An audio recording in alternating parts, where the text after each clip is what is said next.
Al-Imam Busiri beliau mengarang qasidah burda ini untuk berhubungan dengan Nabi Muhammad SAW. Begitu pula kita hadir di majlis ini untuk berhubungan dengan Nabi Muhammad SAW. Karena Nabi Muhammad SAW beliau tidak pernah wafat, tapi Nabi Muhammad selalu hidup dalam kuburnya. Orang yang yakin Nabi Muhammad itu wafat, maka dia dalam keadaan murtad, keluar dari agama Allah. Rasul mengatakan dalam hadisnya, "An-nasu la yamut bal tantaqib min darin ila dar." Kata Nabi Muhammad, manusia itu tidak ada yang mati, tetapi manusia hanya pindah dari satu alam ke alam yang lain. Allah berfirman dalam Al-Quran, "Kullu nafsin dha'iqatul maut." Semua jiwa yang pernah hidup itu akan mencicipi kematian. Benar? Orang mati tidak ada, hanya mencicipi. Bukan berarti orang dikubur itu wafat, tidak, tapi mereka hidup akan ketemu lagi dengan alam selanjutnya. Dia akan pindah alam demi alam, kata Nabi Muhammad. Kalau manusia biasa saja tidak mati, hanya pindah alam, bagaimana dengan pemimpinnya, yaitu Nabi Muhammad SAW. Nabi Muhammad ketika mendapatkan firman dari Allah Subhanahu wa Ta'ala, Allah Ta'ala berfirman dalam Al-Quran, "Wala taqulu liman yuqtalu fi sabilillahi amwata bal ahya walakin la tashkurun."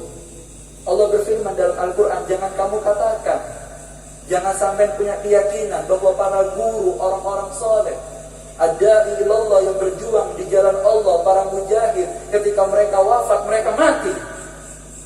Allah yang bilang di Al-Quran, jangan antum bilang Habib Abdurrahman wafat, jangan antum bilang para ulama itu wafat, jangan antum bilang para suyuh itu meninggal dunia. Bal ahya, Allah yang bilang dalam Al-Quran, mereka hidup. Lalu Allah melanjutkan, walakin la tashkurun, tapi kamu tidak bisa merasakan kehadirannya. Jangan berkeyakinan Habib Abdul Qadir Al-Fuqi Malang itu wafat, Habib Abdullah Al-Fuqi itu wafat.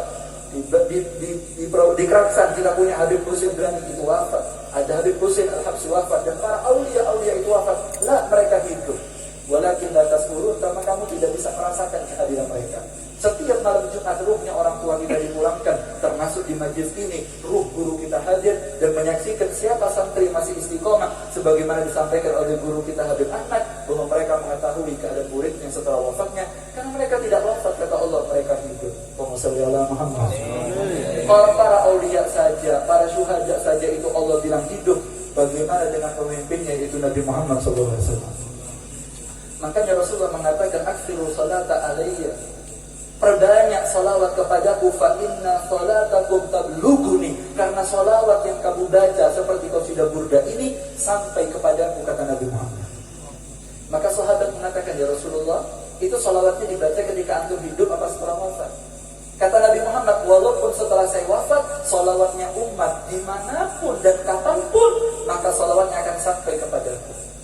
Maka para sahabat mengatakan lagi, ya Rasulullah, bagaimana kok bisa panjenengan wafat kok salawatnya umat sampai kepada antum?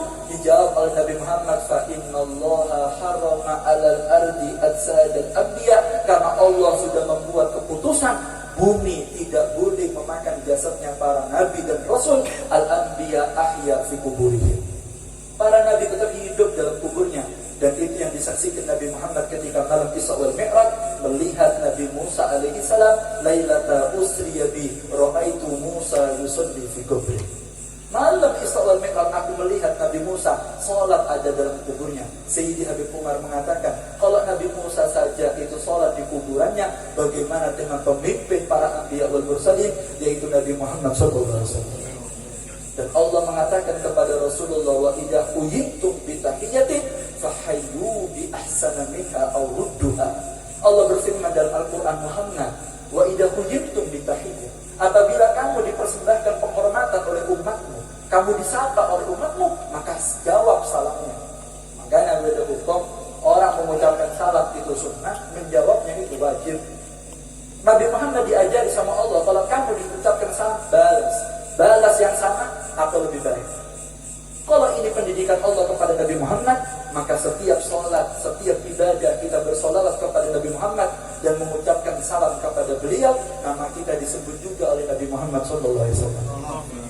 Antum yakin tak yakin, kroso tidak kroso, percaya tidak percaya, antum punya etikot tidak punya etikot, nama kita ketika kita baca qasidah burda tadi disebut oleh nama Nabi Muhammad SAW. Pagi tadi banyak hasil, Pak. Maka lihat haram, maka kemaluan buat dosa. mana telinga buat dosa, mulut gibah, hati suudzon, dapat terus disebut Nabi Muhammad. Disebut sama guru saja dapat terus sama dia. Najis, tapi barokahnya kita baca sholawat, lidah suci Nabi Muhammad menyebut nama kita, dan itu kebanggaan kita. Semoga kita istiqomah dalam maju seperti ini. Ya ikhwani, Sayyidi Habib Taufik, guru saya, beliau pernah mengatakan seperti ini. Kalau kita hidup tidak baca sholawat, tidak semuanya untuk Nabi Muhammad, percuma. Karena kalau kita mati sekalipun masuk surga tanpa Nabi Muhammad, itu seperti orang kawin masuk malam pertama tapi tidak nyonya. Siapa dia? Kering gak? Malam pertama, kamar bagus, kena bed cover, wallpaper, AC, buah, roong, lupa pengantin, lengkap. Tapi tidak ada nyonya. Masa mau main sama guling gak ini? Kagak cuma gulung-gulung toh. Dari mana sampai ada kamar biasa sederhana, kita ada AC-nya kita sangin, terus kasurnya sederhana, tapi beda nyonya. Mantap. Orang cerdas, milih kamar segini beda apa, penting ada nyonyanya. Karena intinya bukan kamarnya, tapi nyonyanya. Kata Taufik sama. Intinya surga itu bukan surganya, tetapi nyonyanya, ratunya, yaitu Nabi Muhammad SAW. Sehingga para sahabat ketika di zamannya Nabi Muhammad, mereka dunia tidak ada apa-apanya sama surga. Kenikmatannya disifatkan oleh beliau, mana ainun ra'at wala udhunun sami'at wala khatara ala qalbi basar. Tidak ada apa-apanya dunia. Tapi para sahabat mengatakan, Sayyidina Umar bin Khattab beliau mengatakan, lau qala lana ridwan halumma ilal jannah. Ketika kami duduk dengan Nabi Muhammad, seandainya Ridwan penjaga surga mengatakan halumma ilal jannah, ayo masuk surga, kami tidak akan berdiri dari Nabi Muhammad, karena kami tahu duduk dengan Rasulullah itu kenikmatan yang abadi, kata beliau. Semoga kita bisa berhubungan dengan Nabi Muhammad. Amin ya Allah. Dan yang bisa menyebabkan kita ini tidak berasa kalau kita berhubungan dengan Nabi Muhammad, karena banyaknya dosa, ikhwan. Kebanyakan pekerjaan makruh yang kita lakukan, fa'iyadzubillah, sampai haram yang kita lakukan, sehingga kita tidak berasa bahwa kita sedang berhubungan dengan Nabi Muhammad SAW. Adambu ala dambi yumitu qalbah.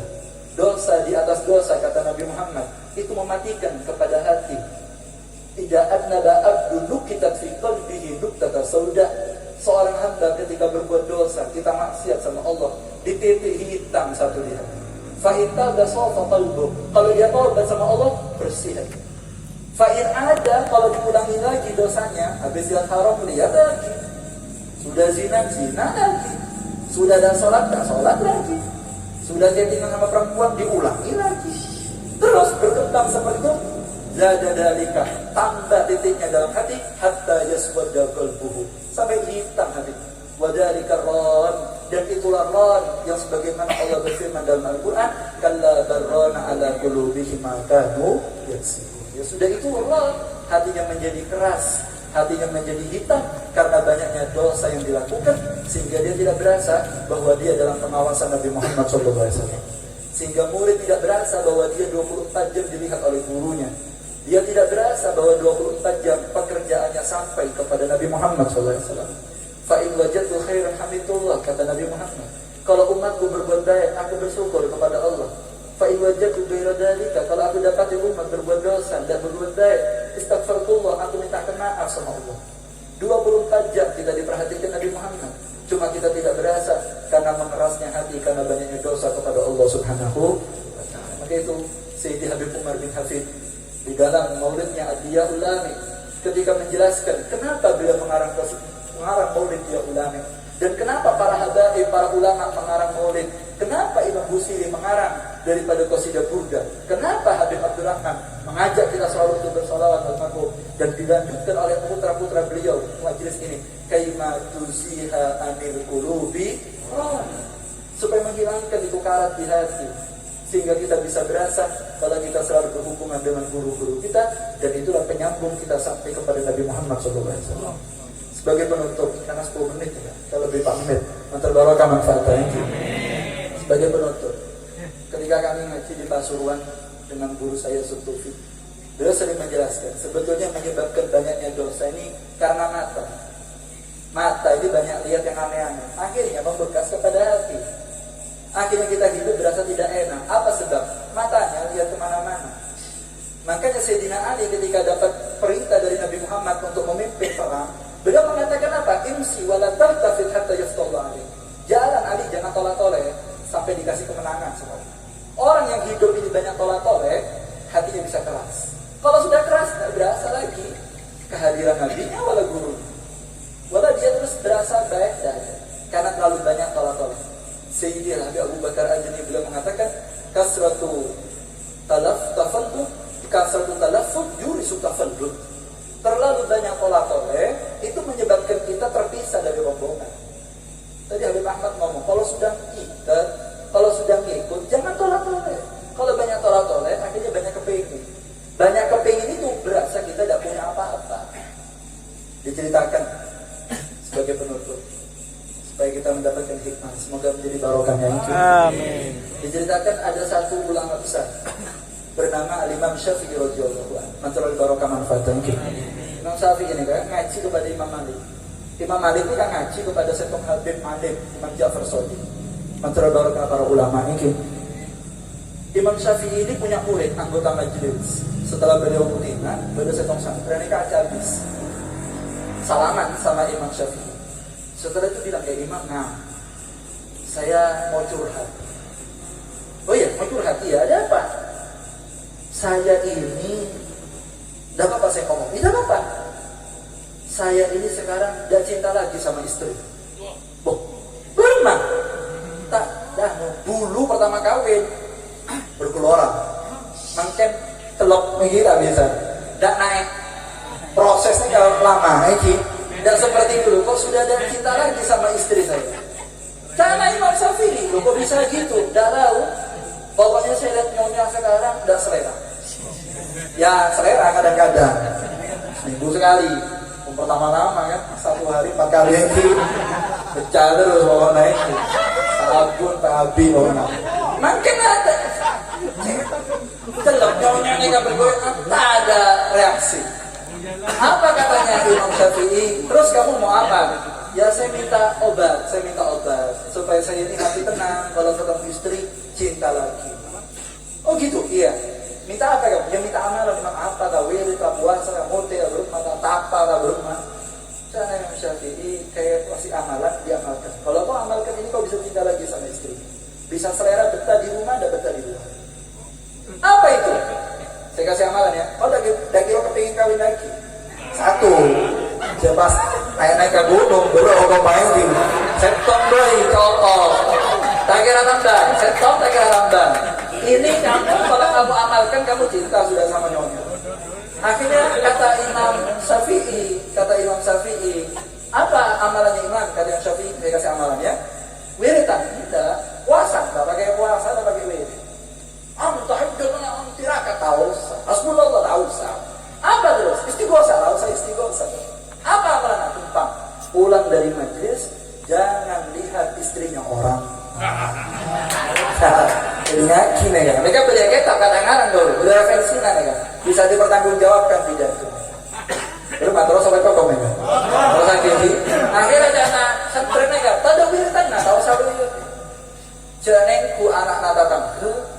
Janengku makin sosial berkembang. Jangan lihat wanita di dunia maya dan dunia nyata. Lihat istrinya saja dan yang halal.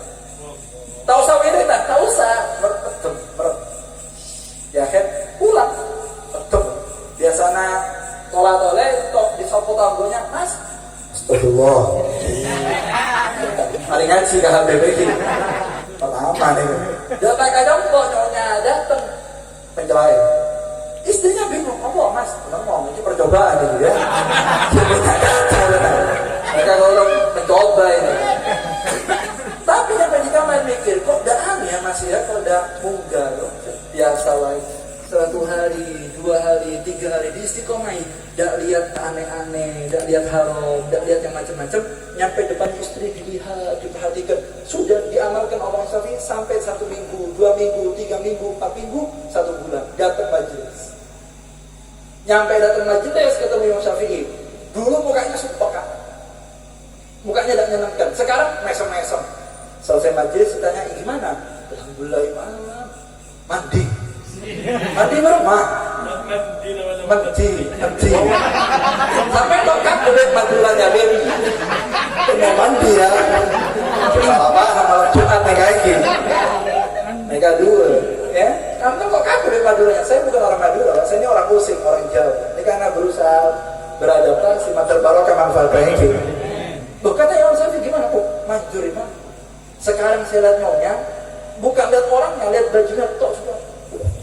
Masuk mereka ini, tak bisa, langsung cinta, betah di rumah dan mau keluar. Apa kata Imam Syafi'i? Kamu tahu tidak penyakitnya apa? Tidak tahu. Kau udah cinta lagi sama istri, itu bukan karena istrinya kau dulu kurus jadi gemuk, atau dulu istrinya kau cantik sekarang jadi jelek, atau dulu istrinya kau sehat sekarang penyakitan. Bukan, tapi karena matanya kau yang berpenyakit. Dulu kalau istrinya kau saja, karena kau banyak lihat istrinya orang, nyampe di rumah nyonya. Kata orang dulu, bucok, bau istrinya. Kadang-kadang perempuan gitu Pak, kurang paham. Sudah lakinya capek kerja, nyampe di rumah, perempuannya bau. Di luar lihat perempuan jatuh cantik, akhirnya perbandingan, sehingga tidak selera dengan yang halal, lebih selera dengan yang tidak halal. Aneh kapan nyake, materi Pak Selamat SWT ya.